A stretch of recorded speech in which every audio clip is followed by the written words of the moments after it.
अगर आप भी 2026 में अब्रॉड में मूव होना चाहते हैं, कुछ ऐसे कंट्रीज़ की तलाश में जिनकी 100% वीज़ा रेशो, तो ये वीडियो आपके लिए बहुत ज़्यादा ही इंपॉर्टेंट होने वाली है। इस वीडियो के अंदर मैं आपके साथ ऐसे यूरोपियन कंट्रीज़ शेयर करूंगा जिनकी 100% वीज़ा रेशो है। इस एक सिंगल वीडियो के अंदर मैं आपके साथ वो कंट्रीज़ शेयर करूंगा जिनकी 100% वीज़ा रेशो है और वहाँ पर रिजेक्शन के चांसेस बिल्कुल भी नहीं है। So if you are new in this channel then subscribe our channel for more informative videos.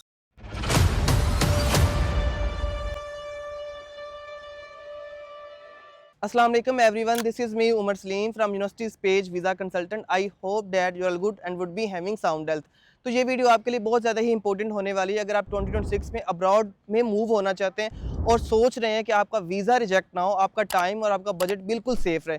आपको पता है जिस तरह बहुत सारे यूरोपियन कंट्रीज़ जो हैं वो वीज़ा रिजेक्ट करते जा रहे हैं पाकिस्तान की इलीगल एक्टिविटीज़ की वजह से, लेकिन अभी तक भी ऐसे यूरोपियन कंट्रीज़ मौजूद है जिनके अंदर 100% वीज़ा रेशो, उनके वहाँ पे परमानेंट रेजिडेंस भी आपको ईजिली मिल जाता है। तो इस लिस्ट के अंदर जो नंबर 1 पे कंट्री आता है वो आता है फ्रांस, जिसकी 100% वीज़ा रेशो, जो कि इसमें अभी तक पाकिस्तानी बहुत ज़्यादा स्टूडेंट जो है वो मूव हो चुके हैं। अगर हम इसकी रिजेक्शन रेशोज़ की बात करें वो अभी तक सिर्फ 1%। अगर आप अपना जल्दी प्रोसेस स्टार्ट करते हो तो आपको 99% आपके चांसेस होते हैं कि आपका वीज़ा इशू होता है। इसके अलावा फ्रांस सबसे अफोर्डेबल कंट्री है, इसकी ट्यूशन फ़ी भी जस्ट 70,000 से स्टार्ट होती है।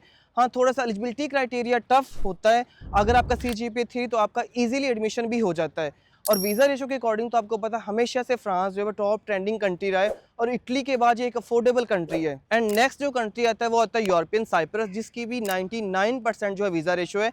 1% मैं आपको इस वजह से कम बता रहा हूँ कि सम हो आपका वीज़ा रिजेक्ट हो सकता है आपकी फेक बैंक स्टेटमेंट की वजह से, अदरवाइज इसका 100% जो है इसकी वीज़ा रेशो पाकिस्तान से। और बहुत ज़्यादा पाकिस्तानी स्टूडेंट जो है वो साइप्रस में मूव हो चुके हैं और यहाँ की जो गवर्नमेंट ने अनाउंस किया था कि यूरोपियन साइप्रस जो है वो 2026 में जो है यूरोप का पार्ट बनने जा रहा है, मतलब ये शेंजन जोन का पार्ट बनने जा रहा है। अगर आप इसको टारगेट करते हो, आपका टाइम आपका बजट बिल्कुल भी वेस्ट नहीं होगा, आप इजीली यूरोपियन साइप्रस में मूव हो सकोगे।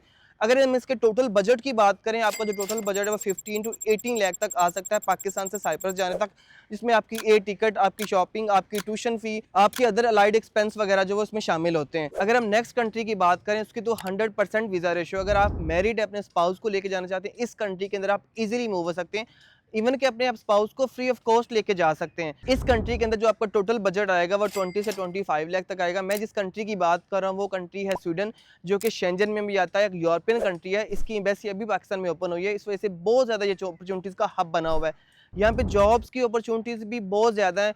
इसकी जो करेंसी बेसिकली वो स्वीडिश क्रॉन है और जो परमानेंट रेजिडेंस है वो आपको वीज़ा से पहले ही मिल जाती है। इवन कि अगर हम इसके वीज़ा रिस्पॉन्स का टाइम की बात करें वो बेसिकली आपका 5 to 10 डेज़ के अंदर आ जाता है। इसके अंदर आपको थोड़ा सा बजट आपको हाई करना पड़ेगा, अदरवाइज आपका जो है 100% वीज़ा के चांसेस यहाँ पे होते हैं। एंड नेक्स्ट जो कंट्री बेसिकली इस लिस्ट में आता है उसकी 100% वीज़ा एक्सेप्टेंस रेशियो है। मैं जिस कंट्री की नेक्स्ट बात कर रहा हूँ वो कंट्री है फिनलैंड, वो भी बेसिकली स्वीडन जितनी ही इसकी कॉस्ट आती है। इसकी जो टोटल कॉस्ट है आपको 20 से 25 लाख तक आ सकती है। हाँ, फिनलैंड की एम्बेसी पाकिस्तान में नहीं है, इसका जो प्रोसेस आपको अज़रबैजान और यूएई से करना पड़ता है बेसिकली, लेकिन इसके लिए आपको आपका जो वीज़ा रिस्पॉन्स टाइम है बहुत जल्दी ही आता है और अपने स्पाउस का भी आपकी कोई यहाँ पे कॉस्ट नहीं आती। इवन कि आप इजीली मूव हो सकते हो, अपने स्पाउस को भी इजी लेके जा सकते हो। ट्यूशन फ़ी की यहाँ पे बात करें तो बेसिकली वो आपकी 8,000 यूरो से पर ईयर तक जाती है, जो कि ऑनवर्ड जाती है 20 से 25,000 यूरो तक।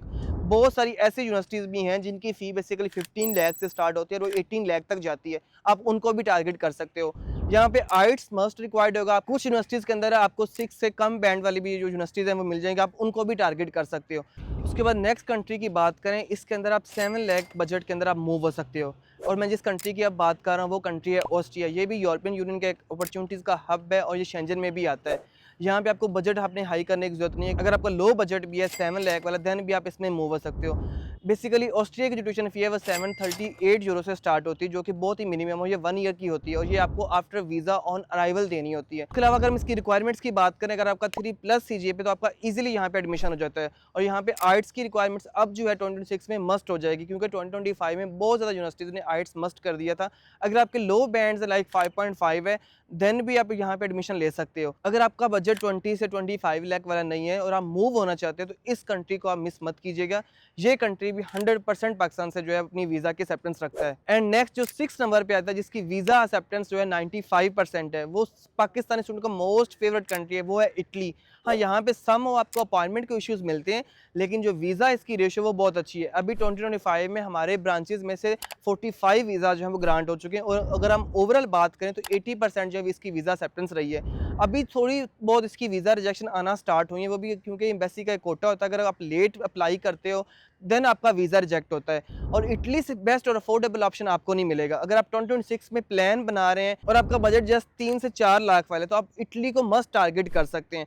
अगर आप अपॉइंटमेंट के इशू सम हो आपको बस देखने पड़ सकते हैं, अदरवाइज आप इसको अपनी लिस्ट के अंदर लाजमी ऐड कीजिएगा। इटली के अंदर जैसे आपको पता है नीड बेस्ड स्कॉलरशिप होती है, यहाँ पे ट्यूशन फी भी बिल्कुल जीरो होती है, जो कि आपकी वेव हो जाती है।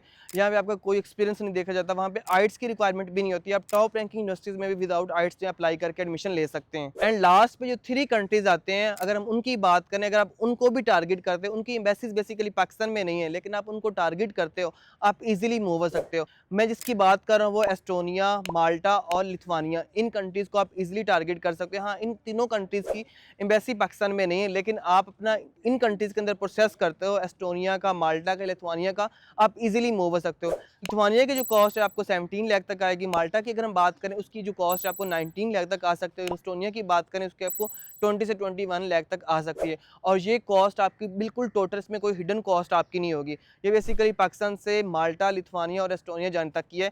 अगर आप इनको भी टारगेट करते हो 2026 में, तो आप इजीली इन कंट्रीज़ के अंदर भी मूव हो सकते हो। होप सो आपकी काफ़ी ज़्यादा क्यूरीज जो है इस वीडियो को देख के क्लियर हो गई होंगी, लेकिन फिर भी अगर आपका कोई क्वेश्चन हो, अगर आपको समझ ना आ रही हो प्रोसेस को, तो यूनिवर्सिटीज़ पेज आपको गाइड करेगा एक बड़े भाई की तरह। आप हमारे फिजिकल भी ऑफिस विजिट कर सकते हो, हमारे एक्सपर्ट काउंसलर जिनका मोर देन 6 ईयर एक्सपीरियंस है आपको कंप्लीट गाइड करेंगे आपकी प्रोफाइल के अकॉर्डिंग। बाकी फर्दर आपका कोई क्वेश्चन हो तो आप कमेंट सेक्शन से पूछ सकते हैं, हमारी टीम फिर आपको कंप्लीट आपको गाइड करेगी। मिलते हैं इस तरह की एक और न्यू अपडेटेड वीडियो के साथ, तब तक अपना ख्याल रखिएगा। अल्लाह हाफिज़।